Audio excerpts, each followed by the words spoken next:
Buenas, como veréis por el título, hoy vengo a hacer un book tag.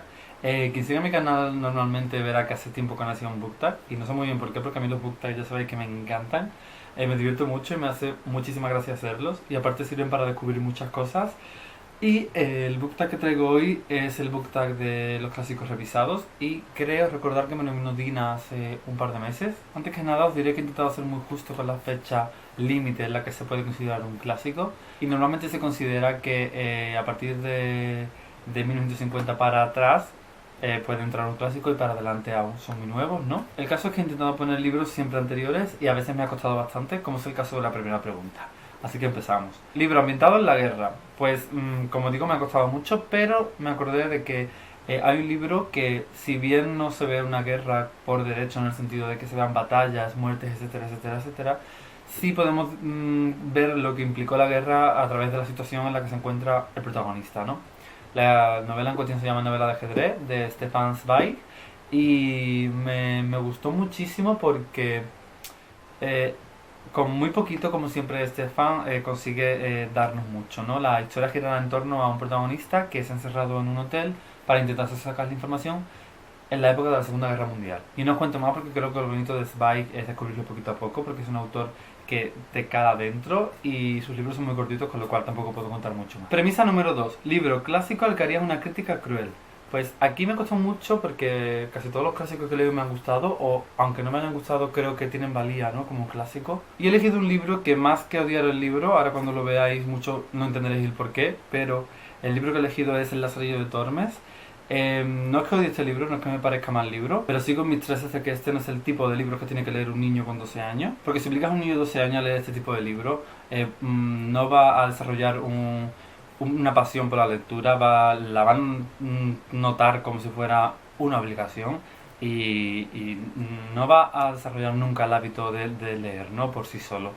Y es una pena, yo lo tuve que leer con esa edad, ya veis lo antigua que está la edición, está súper estropeada, pero bueno, lo guardo porque a fin de cuentas fue una de las primeras lecturas que hice, por derecho, ¿no? De libros por derecho, pero no sé, quizás si lo hubiese leído con una edad que yo hubiese elegido leerlo, lo hubiese disfrutado mucho más, pero le tengo como cierta tirria, ¿no? Por lo que me costó leer ese libro, ¿no? Y lo poco apropiado que era para un niño de 11 años por el lenguaje, ¿no? No por la historia. El punto número 3 dice, clásico básico. No sé muy bien a qué se refiere, pero yo he entendido que es un clásico que todo el mundo debería leer, ¿no? Porque es como fundamental, ¿no? Al hablar de clásicos. Y yo he elegido uno muy cortito, que todo el mundo podría leer porque es muy facilón de leer, en el sentido de que se lee muy rápido, ¿no? De que no tiene grandes reflexiones así muy elaboradas o muy complejas de seguir. Y es La Metamorfosis de Kafka. A mí este libro me encantó, fue uno de los primeros clásicos que leí. La edición también es súper antigua, no sé si se puede apreciar con el reflejo, pero bueno, lo intento. La edición es muy antigua. Y no sé, me encanta esta edición, me parece súper bonita también. Todo el mundo sabe la historia de Kafka, ¿no? Es un hombre que de pronto se levanta siendo un escarabajo y la familia en parte lo reconoce, pero lo rechaza. Y habla un poco sobre, ¿no? Cómo valoramos las cosas por la imagen y muchas otras cosas, ¿no? El caso es que este libro todo el mundo lo conoce, no hace falta que yo explique de qué va, pero voy a aprovechar para recomendar un relato que aparece en uno de los libros de Murakami, que se llama Hombres y Mujeres, y aparece un relato que es lo contrario a esto, ¿no? Es una persona, es un insecto que se convierte en persona y te muestra la otra óptica, ¿no? De cómo sería el contrario, de cómo viviría ese choque también el insecto. Y no sé, me pareció brutal también. Murakami es una maravilla y aparte Murakami es muy fan de Kafka, con lo cual... Premisa número 4, básico infantil. Aquí voy a deciros uno que probablemente todos estén pensando en otro, pero recordar que tengo que decir libros clásicos que estén publicados anterior a 1950, con lo cual eso me ha limitado mucho para elegir pues otro tipo de libro. El clásico que he elegido es El Principito. Creo que es uno de los grandes libros infantiles y sobre todo es uno de los grandes libros infantiles porque no es solo para público infantil. Creo que es muy guay leer ese libro cada X años y ver todos los valores, ¿no? Y las enseñanzas que te muestra y cómo las vas descubriendo poco a poco conforme tienes más años. Creo que me parece brutal que un autor consiguiera esto y no sé, yo creo que tampoco hace falta que diga mucho del Principito, pero bueno, que está bien, ¿no? Que las generaciones nuevas sigan leyendo ese libro, se sigan sacando ediciones nuevas del libro, ilustradas, mucho mejor que esta edición es como muy básica, muy simple. Pero bueno, que es un libro importante, ¿no? Dentro de la historia, ¿no? de la literatura. Y eso, ¿no? Que es importante que a día de hoy siga teniendo nombre. Premisa número 5. Básico navideño. Pues aquí voy a decir lo mismo que digo siempre. Yo sé que cada vez que me hacen una pregunta sobre algo navideño, referente con los libros, ¿no? Siempre digo lo mismo, pero es que no puedo decir otro libro que no sea Mujercitas, porque siempre que pienso en Navidad, pienso en ese libro. No solo por los capítulos en los que se habla de Navidad, sino por la unión de las hermanas, el nivel afectivo, ¿no? y familiar que se muestra en el libro entre los personajes. Creo que recuerda siempre a esa unión familiar que es muy típica, ¿no? de quererse fomentar siempre en Navidad. Y no sé, me recuerda siempre a eso y es imposible que piense en otro libro que no sea ese.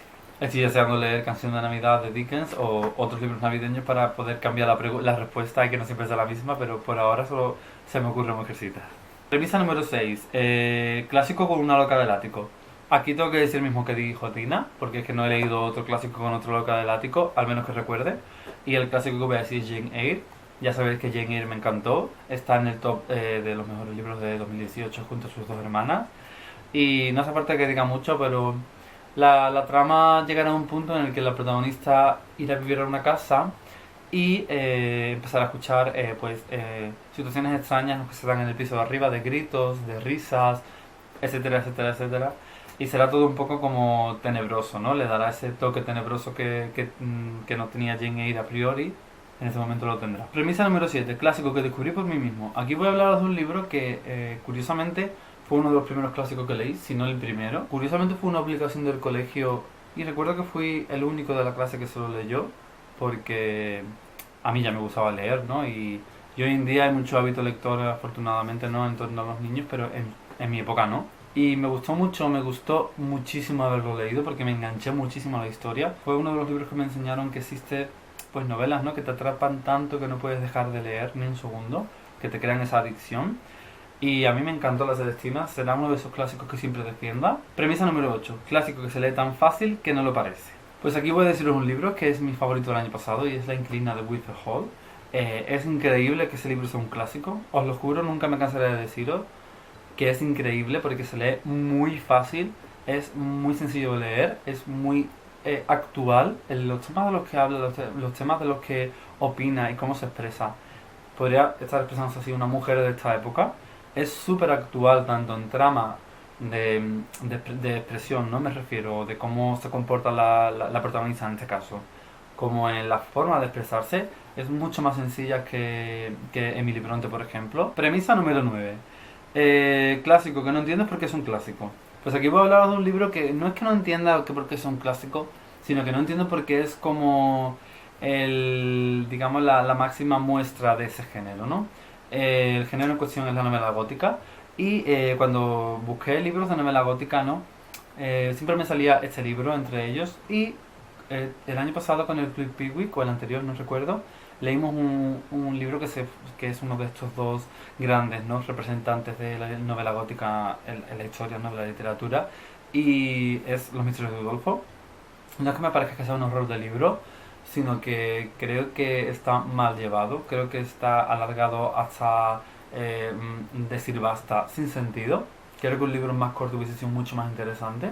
No creo que esté mal que se considere un clásico, pero sí creo que no debería ser el máximo exponente o uno de los máximos exponentes de ese género, porque tengo la confianza de que habrá muchos libros mejores, ¿no? que compartan ese género y que lo hagan de una manera mucho más magistral que como lo hizo su autora, ¿no? Pregunta número 10, clásico llevado al cine. Pues aquí voy a decir dos cosas. La primera es que siempre que leo un libro de Agatha Christie me gusta ver las películas que se han hecho sobre ese libro, ¿no? Y las disfruto muchísimo, aunque ya sepa lo que pasa y sepa quién es el asesino, las disfruto muchísimo. Y por otra parte voy a hablaros de una adaptación sobre un clásico que tengo que ver ya, porque sabéis que uno de mis libros favoritos de este año es Rebecca, y aún no he visto la peli de Hitchcock de Rebecca, y no sé por qué no la he visto, porque tengo que verla ya, porque sé que me va a encantar. Llevo muchos años queriendo ver Rebecca, incluso antes de querer leer el libro.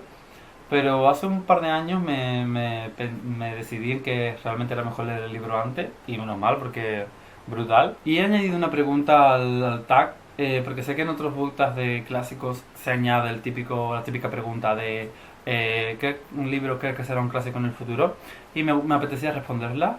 Y yo podría decirlo fácil, que también lo opino, que es que Harry Potter dentro de 20 años, 30, cuando supere la fecha de publicación para que ya se pueda considerar un clásico, lo va a ser, obviamente, porque ya lo es. Pero voy a decir otro libro que para mí es maravilloso y que creo que también va a ser un clásico, y que cuando dentro de 20 años se siga leyendo literatura japonesa y que ya esté más, digamos, adaptada, ¿no?, a nuestro país, que todo el mundo tenga más accesible ese tipo de literatura, ¿no? Creo que Tokyo Blues lo será, si no lo es ya. Tokyo Blues es un libro maravilloso y que, curiosamente, cada vez que hablo con alguien de literatura japonesa, aunque no haya leído mucho o no haya leído nada, sí conoce Tokyo Blues, o sí lo ha leído aunque no haya leído nada más, y le guste o no le guste, si lo conoce, lo ubica y sabe quién es. Y yo creo que eso es sinónimo de que el libro es una maravilla, que es muy bueno y que probablemente, si, como digo, no es un clásico ya, lo va a ser. Y nada, hasta aquí el book tag de hoy. Espero no tener muy mala cara porque estoy un poco cansado, pero tenía que grabar ya y me apetecía grabar un book tag, con lo cual, que si queréis responder el book tag vosotros también y dejarme abajo lo que hubieseis puesto en cada categoría, me encantará leerlo, que lo que queráis como siempre en comentarios, y hasta el próximo vídeo.